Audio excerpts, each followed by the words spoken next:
Hello students. Welcome करती हूँ मैं आपका मेरे यूट्यूब चैनल फ्री गाइड पर।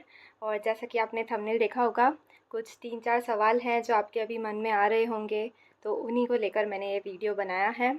सबसे पहला सवाल, जो बच्चे जिनके 80-81 मार्क्स आ रहे हैं, केवल 1-2 मार्क्स से रह रहे हैं जनरल कैटेगरी को छोड़ के, और जनरल कैटेगरी वाले जिनके 88-89 आ रहे हैं, उनको पास होने के लिए 90 चाहिए। तो जो 1-2 मार्क्स से रह रहे हैं, तो क्या हो सकता है? तो आज के न्यूज़पेपर में कटिंग आई थी कि है ना, जो आरबीएससी है जिन्होंने पेपर बनाया है, उन्होंने उसका एनालिसिस किया और 5 क्वेश्चन ऐसे निकले जिसमें आपको बोनस मिल सकता है, और 7 क्वेश्चन ऐसे आए जिसमें 2-2 ऑप्शन करेक्ट थे।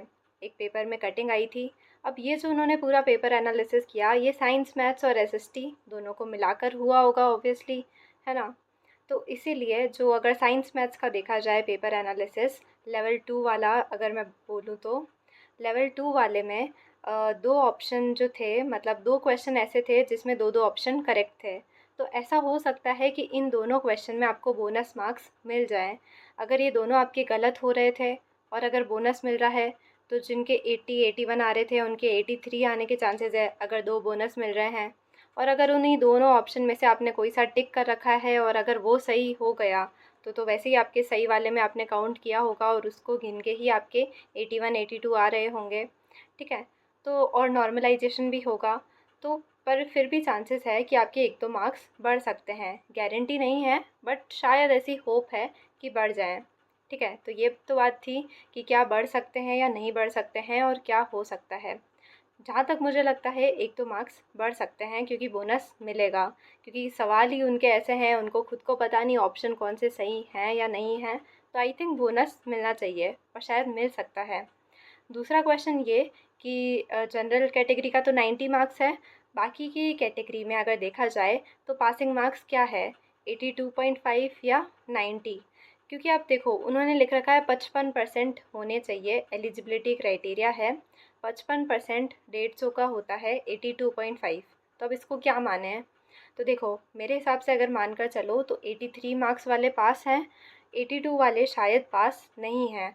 बट फिर देखा गया कि जो, मतलब पिछली बार जो रीट का पेपर हुआ था प्री का, उसमें 82 वालों को भी पास कर दिया गया था। तो लाइक ये खुद ही कंफ्यूज्ड है, और या फिर स्टूडेंट्स को कंफ्यूज करने पर तुले हुए हैं। सीधी बात, इनको खुद नहीं पता इनको क्या चाहिए। बट एक बार को यही मान के चलो 83 वाले पास हैं, एक बार 82 वाले ये मान के चलो पास नहीं है। बाद में एकदम से इन्फॉर्मेशन आई कि अगर आप पास हैं तो आपको खुशी मिलेगी। पता लगा अभी आप मान के चल रहे हो कि हाँ हम पास हैं, और बाद में नोटिफिकेशन या मतलब कुछ ऐसा आ गया कि 82 वाले मान्य नहीं है, तो फिर दुख होगा। तो पहले एक बार को ये मान लो कि तुम लोग पास नहीं हो, 50-50 अपना मान के चलो, और 83 वाले जो हैं वो लोग पास हैं, ठीक है? तो ये बात थी कि what is the passing criteria. तीसरी चीज़ ये आती है कि जो बीएड फर्स्ट ईयर, डीएलएड वाले, डीएलएड फर्स्ट ईयर, पीएसटीसी, ये जितने भी फर्स्ट ईयर वाले स्टूडेंट्स जो हैं, उन्होंने अगर रीट प्री एग्ज़ाम दिया है, तो क्या वो रीट मेंस के लिए एलिजिबल हैं? तो रीट मेंस के लिए मेरे हिसाब से आप लोग एलिजिबल नहीं हो, बिकॉज़ रीट मेंस का डायरेक्ट जो नोटिफिकेशन होता है उसमें लिखा होता है एलिजिबिलिटी में कि रीट मेंस का फॉर्म भरते वक्त आपके हाथ में डिग्री होनी चाहिए।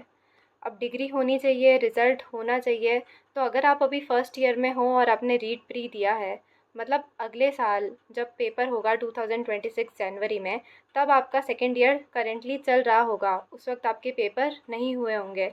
तो आप लोगों के हाथ में रिज़ल्ट ही कहाँ से होगा जब पेपर ही नहीं हुए होंगे? तो शायद फर्स्ट ईयर वाले इसमें एलिजिबल नहीं होंगे रीट मेंस एग्ज़ाम में। ये भी बहुत सारों का डाउट था, मुझे एक कमेंट भी आया था, इसलिए मैंने इस वीडियो में इंक्लूड कर दिया। लास्ट चीज़, मेरे कितने मार्क्स आए रीट प्री एग्ज़ाम में? मेरा खुद का ये फ़र्स्ट अटैम्प्ट था जो मैंने दिया था, मेरा 27 को पेपर था, और मेरे इसमें मार्क्स आए हैं 116 मार्क्स आए हैं, ठीक है? सो मेरे को खुद को अच्छा लगा कि हाँ ठीक है, बढ़िया मार्क्स आ गए। और मैंने एक हफ़्ते पहले ही मैथ्स का ऑल फार्मूलाज़ वाला वीडियो डाला था। मैं खुद मतलब फ़र्स्ट टाइम दे रही थी, बट स्टिल मैंने अपलोड करा था।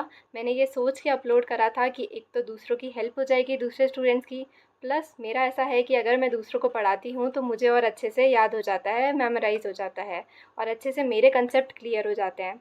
तो दोनों चीज़ें थी, आपका भी फ़ायदा हुआ, मेरा भी फ़ायदा हुआ। और उस वीडियो को आपने इतना ज़्यादा सपोर्ट किया और इतने प्यारे प्यारे कमेंट्स किए। कुछ कुछ कमेंट्स तो इतने अच्छे लगे मुझे, क्या बताऊँ। तो बहुत अच्छा लगा आप सभी के कमेंट्स पढ़ के। इसी तरीके से सपोर्ट करते रहना। बहुत अच्छे कमेंट्स थे और आप सभी का बहुत बहुत थैंक यू। बस एक चीज़ की कमी है, बोल दूँ इस वीडियो में? बोल देती हूँ, दिल पे मत लेना। देखो, अगर आप मेरे चैनल को अच्छे से एनालाइज़ करोगे, सीटेट में मैंने कौन कौन सी गलतियाँ की, रीट मेंस की क्या स्ट्रेटजी है, इन वीडियोस पे ज़्यादा व्यूज़ है एज़ कम्पेयर टू ओरिजिनल जो वो कंटेंट मैं पढ़ा रही हूँ उसके कंपेयर में। अगर आप मेरी सीटेट की वीडियोस देखोगे, उन पे कम है व्यूज़।